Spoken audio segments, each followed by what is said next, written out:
أعوذ بالله من الشيطان الرجيم.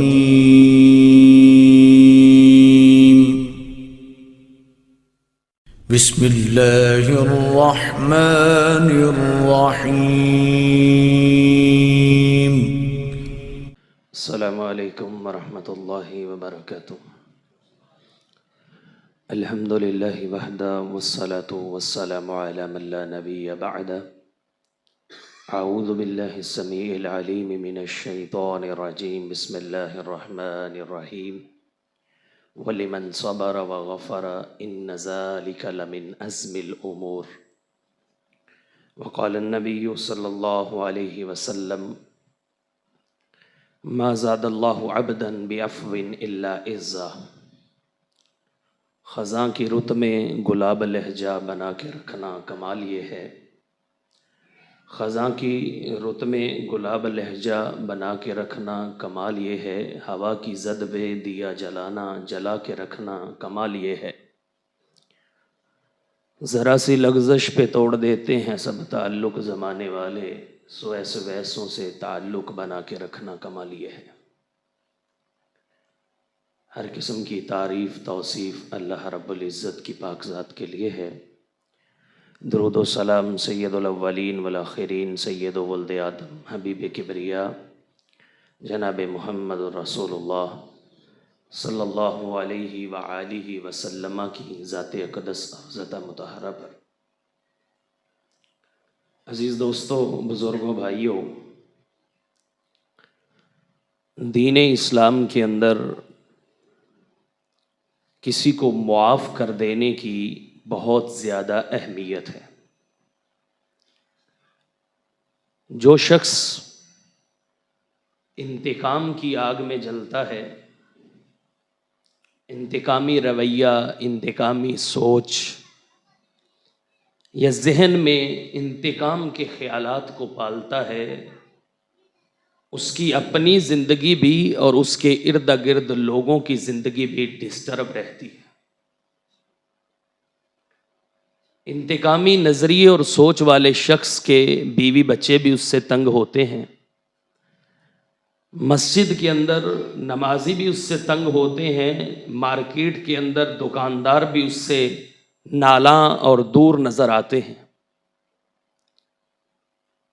اللہ کے رسول صلی اللہ علیہ وسلم نے اپنی امت کو جس بات کا سب سے زیادہ درس دیا ہے اور خود کر کے سنایا ہے، خود کر کے دکھایا ہے، وہ معاف کر دینا ہے. اللہ کے رسول صلی اللہ علیہ وسلم کی نبوت کی 23 سالہ زندگی پر نظر دوڑائیے، آپ کو پتہ چل جائے گا کہ آپ نے ہر لمحہ، ہر گھڑی، ہر سیکنڈ اور ہر منٹ اور زندگی کے ہر موڑ پہ معاف کر کے اس دین کو دنیا کے آخری کونے تک پہنچانے کا بندوبست کیا ہے. اس کی وجہ یہ ہے کہ اگر آپ یہ چاہیں گے کہ میں بدلہ لوں گا اور انتقام لوں گا، میں ہر انسان کے ساتھ انا، نفرت، بغض اور غصے کا رویہ رکھوں گا، تو پھر سوچ لیجئے آپ کی سوچ جو ہے، آپ کا نظریہ جو ہے، وہ آپ کے دل، دماغ اور آپ کے جسم کے اندر دفن ہو کے رہ جائے گا، مر جائے گا، مٹ جائے گا. آپ کا نظریہ دوسروں تک نہیں پہنچ سکتا. اور اللہ رب العزت نے قرآن مجید کے اندر کیا ارشاد فرمایا ہے؟ وَلِمَنْ صَبَرَ وَغَفَرَ إِنَّ ذَلِكَ لَمِنْ عَزْمِ الْأُمُورِ. معاف کر دینا، صبر کر جانا، برداشت کر جانا، لوگوں کے رویوں کو، تلخیوں کو، نفرتوں کو، عداوتوں کو، رنجشوں کو سائیڈ پہ رکھ کے مسکرا کے گزر جانا، یہی زندگی کا سب سے حسین لمحہ اور سب سے خوبصورت طریقہ ہے. اور اسی پر جو زندگی گزار کے جاتا ہے، کل قیامت والے دن اللہ رب العزت اس کو بھی معاف کر دیتے. رسول اللہ نے فرمایا، میں زبان نبوت سے گارنٹی دیتا ہوں، جو بندہ اللہ کے لیے جھک جاتا ہے اللہ اس کو بلند کر دیتے ہیں. تیسری بات، جو بندہ اللہ کے رستے میں خرچ کرتا ہے اس کے مال میں کمی نہیں ہوتی. اور آخری بات یہ ہے اس کے اندر کہ جو بندہ اللہ کے لیے معاف کر دیتا ہے اس کی عزت کے اندر کمی نہیں ہوتی. میں محمد صلی اللہ علیہ وسلم زبان نبوت سے گارنٹی دیتا ہوں اللہ اس کی عزت میں اضافہ فرماتا ہے. رسول اللہ صلی اللہ علیہ وسلم نے فتح مکہ کے موقع پر معاف کیا.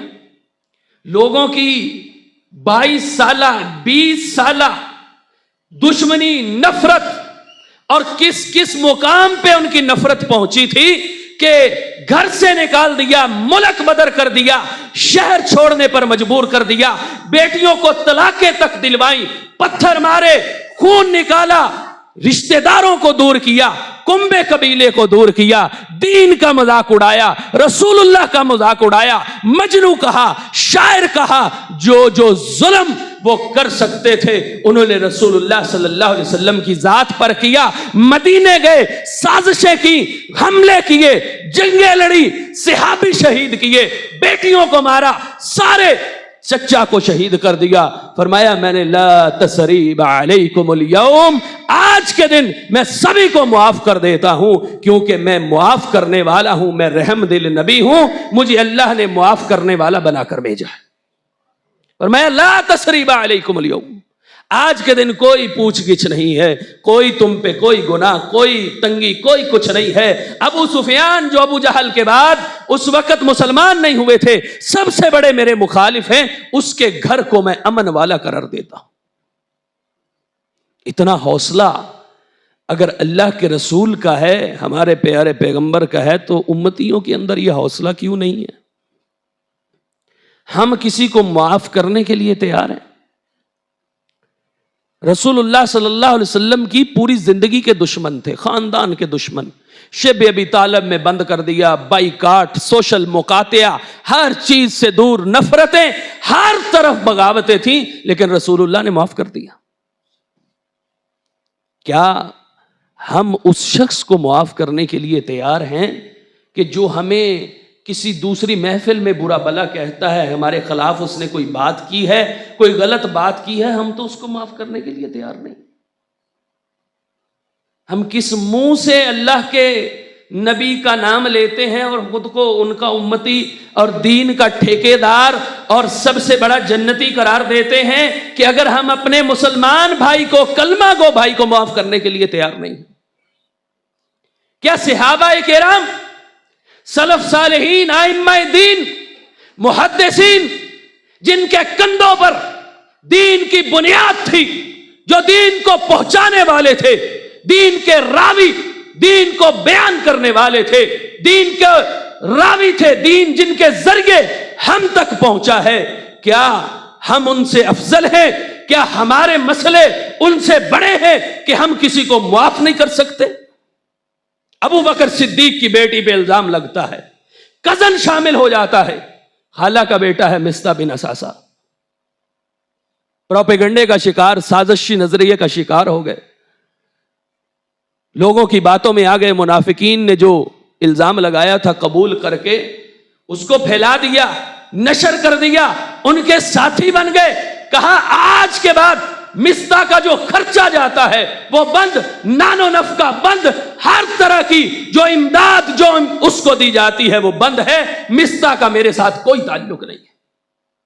اللہ رب العزت کو یہ بات گوارا نہیں آئی کہ ہو ابو بکر صدیق نبی کا سنگی اور ساتھی, حضر اور سفر کا ساتھی, دکھ اور سکھ کا ساتھی, رات اور دن کا ساتھی, سفر اور حضر کا ساتھی ہو, اور وہ یہ بات کرے کہ میں اس کا نانو نفقہ نہیں دوں گا, خرچہ نہیں دوں گا, اس کو پیسے نہیں دوں گا, آج کے بعد میرا کزن سے کوئی تعلق نہیں ہے, مصطح میرا کچھ نہیں لگتا, ابو بکر یہ بات کرے. اللہ رب العزت نے سورہ نور کے اندر آیت کریمہ نازل فرما دی کہ اہل علم و فضل, اہل دانش, اہل اصحاب, اہل مال, بڑے فضل والے, بڑے رتبے والے لوگوں کو یہ زیب نہیں دیتا کہ وہ قسمیں اٹھا کے لوگوں سے بائیکاٹ کر لیں, لوگوں سے دوری اختیار کر لیں, تعلقات میں درار ڈال لیں. اگرچہ مصطح کا قصور ہے پھر بھی ابو بکر صدیق تجھے روا نہیں ہے. ابو بکر صدیق نے رب کا حکم سنا, قسم کا کفارہ ادا کر کے مصطح کا خرچہ بحال کر دیا. کہا مجھے بھی پسند ہے کہ میرا رب مجھے معاف کر دے. احمد بن حنبل رحمہ اللہ سے بڑے ہیں ہم, امام اہل سنہ والجماعت سے ہمارا رتبہ مقام و مرتبہ بڑا ہے، ان سے زیادہ ہے ہماری اہمیت۔ ایک رات امام ابن جوزی نے مناقب احمد بن حنبل نے لکھا ہے، ایک رات ابو احمد القرخی بیان کرتے ہیں، میں امام احمد بن حنبل کے ساتھ تھا، رات کا وقت ہوا، مصلی پہ تشریف لے گئے۔ ان کی راتیں رب کے حضور رو کے گزرا کرتی تھی۔ مصلی پہ تشریف لے گئے، وہاں پر بیٹھ کے اتنا روئے کہ مصلی بھیگ گیا، داڑھی بھیگ گئی، حتیٰ کہ لباس تر ہو گیا آنسوؤں سے۔ ابو احمد پوچھتے ہیں، استاد جی کیا بات ہے، آج رونے کی اتنی وجہ؟ میں پہلے بھی آپ کے ساتھ رہتا ہوں، آپ کا شاگرد ہوں، آپ کے معمولات پر میری نظر ہے، میں دیکھتا ہوں آپ روتے ہیں رب کے سامنے گریہ زاری کرتے ہیں، رب کے حضور سجدہ ریزی آہو زاری آپ کا منشا و ماوا ہے۔ میں جانتا ہوں آپ تہجد بھی پڑھتے ہیں، سارے کام کرتے ہیں، لیکن آج کوئی خاص عمل تھا، کوئی خاص دن تھا، کوئی خاص کام تھا جس کے اندر آپ نے یہ آنسوؤں کی ندیاں بہا دی، اتنے زیادہ آنسو۔ امام صاحب وجہ تو بتائیے۔ کہنے لگے یار وجہ یہ ہے کہ آج معتصم باللہ نے جو کوڑے مارے تھے، جو ظلم کیا تھا، جو زیادتی کی تھی، جو آج میرے اوپر ظلم و زیادتی ہوئی تھی، وہ سارے منظر آنکھوں کے سامنے گھوم گئے۔ وہ ایک ایک لمحہ، ایک ایک ظلم، ایک ایک زیادتی، ایک ایک کوڑا، ایک ایک جرم جو مجھ پر کیا گیا، آج وہ آنکھوں کے سامنے سے گزر گیا۔ لیکن میرے آنکھوں کے سامنے سے ایک اور بات بھی گزری ہے، ایک اور چیز بھی میری آنکھوں کے سامنے آئی ہے۔ فرمایا وہ کیا چیز ہے؟ فرمایا ایک آیت کریمہ جو رات کے وقت، عشاء کے وقت میں نے درس دیا تھا کہ جزاء سیئۃ سیئۃ مثلھا، کہ برائی کا بدلہ اس کے مثل ہے، لیکن جو معاف کر دیتا ہے اللہ کے نزدیک اس کا اجر بہت بڑا ہے، اللہ کے نزدیک اس کا مرتبہ بہت بڑا ہے، اللہ کے نزدیک اس کی شان بہت زیادہ ہے، اللہ کے نزدیک اس کا مقام بہت زیادہ ہے۔ مجھے سارے جرم یاد آئے، سارے ظلم یاد آئے، سارے کوڑے یاد آ جائے، ساری جیل کی سلاخیں، سارے جرم آج میری آنکھوں کے سامنے سے گزرے تھے۔ میں بد دعا کرنے لگا تھا معتصم باللہ کے لیے، لیکن رات کے وقت جو آنکھوں کے سامنے سے ایک آیت کریمہ پڑھائی تھی، وہ دل میں آئی کہ اللہ کے بندے معاف کر دے گا تو اجر اللہ سے ملے گا۔ میں نے معتصم باللہ کو معاف کر دیا۔ ہمارا جگرا، ہم امام احمد بن حنبل سے بڑے ہیں، ان کے کندھوں پر دین کی ذمہ داریاں ہیں، وہ لوگ دین کی بنیاد ہے۔ اور امام ذہبی رحمہ اللہ تاریخ کے اندر آخری بات ہے، تاریخ کے اندر بات لکھتے ہیں کہ ایک شخص تھا مسعود الحمدانی، بڑا شاندار اچھی شخصیت کا شریف آدمی تھا۔ لوگ اس کے ساتھ زیادتی کرتے تو اگر کوئی معذرت کرنے کے لیے آتا، کوئی معافی مانگنے کے لیے آتا، تو وہ کہتا یار وقت گزر چکا ہے، گزری بات کو دہرایا نہیں کرتے، جو گزر گئی سو گزر گئی، رات گئی بات گئی، گزری بات کا کوئی تذکرہ نہیں۔ وقت بیت گیا، لمحہ گزر گیا، تم نے زیادتی کی، میں نے برداشت کر لیا، تم نے گالی دی، میں نے سن لیا، تم نے تھپڑ مارا، میں نے برداشت کر لیا، بات رات گئی بات گئی، میں گزری باتوں کا ذکر نہیں کیا کرتا، میں نے تجھ کو معاف کر دیا ہے۔ امام ذہبی فرماتے ہیں رات کو فوت ہو گئے، رات کو میرے خواب میں آئے، میں نے پوچھا مسعود بتا تیرے رب نے تیرے ساتھ کیا معاملہ کیا ہے؟ کہا جو میں بندوں کے ساتھ کرتا تھا وہی معاملہ میرے رب نے میرے ساتھ کیا ہے۔ کہا مسعود تیری زندگی گزر گئی تھی، جا گزری باتوں کو میں رب بھی نہیں چھیڑتا، تجھ کو معاف کر دیا۔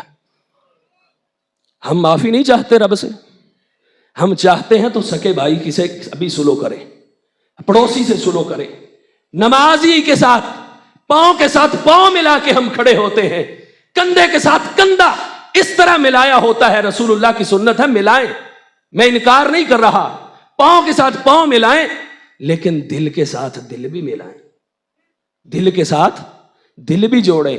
پاؤں کے ساتھ پاؤں، کندھے کے ساتھ کندھا ملا کے جڑ کے کھڑے ہو گئے ہیں چونا گچ دیوار کی طرح، سیسا پھیلائی دیوار کی طرح، لیکن دل نہیں ملے تو پھر ایسے پاؤں جوڑنے کا اور کندھے جوڑنے کا کوئی فائدہ نہیں ہے۔ معاف کرنا سیکھ لے. اور ہمارے استاد محترم فرمایا کرتے ہیں کہ جو معاف کر دیتا ہے اس سے زیادہ پرسکون اطمینان والا شخص کوئی نہیں ہوتا. اور دوسرے استاد محترم نے ایک بات یہ بھی کہی ہے کہ جب گھر سے نکلا کرے نا تو جیب میں، اس جیب میں بھی معافیاں ڈال لیا کریں، اس جیب میں بھی ڈال لیا کریں. پوچھنے والے نے پوچھا جی وہ کیوں؟ کہنے لگے کہ یہ وہ معافیاں ہیں جو لوگوں کو آپ نے دینی ہے، لوگوں کو تقسیم کرنی ہے، لوگوں کو بانٹنی ہے، لوگوں کو معاف کرنا ہے. اور یہ وہ معافیاں ہیں جو لوگوں سے آپ نے لینی ہے. اگر کوئی غلطی ہو گئی تو اس سے معافی بھی مانگنی ہے. ہمارے ہاں دونوں طرفین میں غلطی ہے. غلطی کرنے والا معافی نہیں مانگتا اور ہم معاف کرنے کے لیے تیار نہیں ہیں. معاف کرنا سیکھیں. اللہ کے رسول نے فرمایا ہے کہ میں محمد گواہ ہوں، انا زعیم ببیت فی ربض الجنہ وفی وسط الجنہ. میں اس شخص کے لیے ضمانت دیتا ہوں، میں اس شخص کی گارنٹی دیتا ہوں. آج محلے کا کونسلر، محلے کا کوئی لچا لنڈا، کوئی چودھری ہمیں گارنٹی دے دے کہ تیرے منڈے کو میں بھرتی کرواؤں گا تو ہم پھولے نہیں سماتے، ہم شاداں و فرحاں خوشی سے ہمارے پاؤں زمین پر نہیں ٹکتے. سید و ولد آدم حبیب کبریا جناب محمد الرسول اللہ صلی اللہ علیہ وسلم نے زبان نبوت سے ہمیں یہ گارنٹی دی ہے، سند عطا کی ہے، لکھ کے دیا ہے کہ میں اس شخص کے لیے جنت کے درمیان کے اندر گھر کی ضمانت دیتا ہوں جو حق پر ہوتے ہوئے بھی معاف کر کے جھگڑا چھوڑ دے. اللہ سے دعا ہے اللہ ہمیں جھگڑا چھوڑنے والا اور معاف کرنے والا بنائے. آخر دعوایا الحمدللہ رب العالمین.